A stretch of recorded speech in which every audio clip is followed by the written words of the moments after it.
അശോക് ഉള്ളൂരിൻ്റെ വളരെ വ്യത്യസ്തമായ ഒരു നോവലാണ് ഒരുമ പബ്ലിക്കേഷൻസ് പ്രസിദ്ധീകരിക്കുന്ന എന്ന് സ്വന്തം മാളവിക. തികച്ചും നവീനമായ കാഴ്ചപ്പാടോടുകൂടി നോവൽ എന്ന ശില്പത്തെ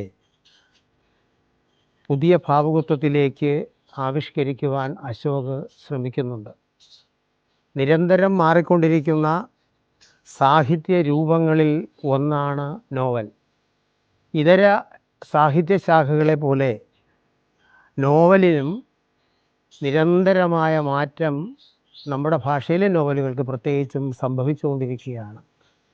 അവിടെയാണ് ഒരു നവാഗത നോവലിസ്റ്റ് എന്ന രീതിയിൽ അശോക് ചെറിയ ഫ്രെയിമിൽ ഏതാനും കഥാപാത്രങ്ങളിലൂടെ ഒരു ചെറിയ സംഭവത്തെ, പ്രത്യേകിച്ചും കത്തിടപാടുകളിലൂടെ അല്ലെങ്കിൽ കത്തുകൾ എങ്ങനെയാണ് ഒരു നോവലിലെ കഥാപാത്രമാകുന്നത്, സംസാര വിഷയമാകുന്നത് എന്ന് ആവിഷ്കരിക്കുവാൻ ശ്രമിക്കുന്ന, കാൽപ്പനികമാണ്, റിയലിസ്റ്റിക്കാണ്, നവീനമാണ്, ഇങ്ങനെ വൈവിധ്യമാർന്ന ഭാവുകത്വത്തിലൂടെ ആവിഷ്കരിക്കുവാൻ അശോക് ഈ ചെറിയ നോവലിലൂടെ ശ്രമിക്കുന്നു.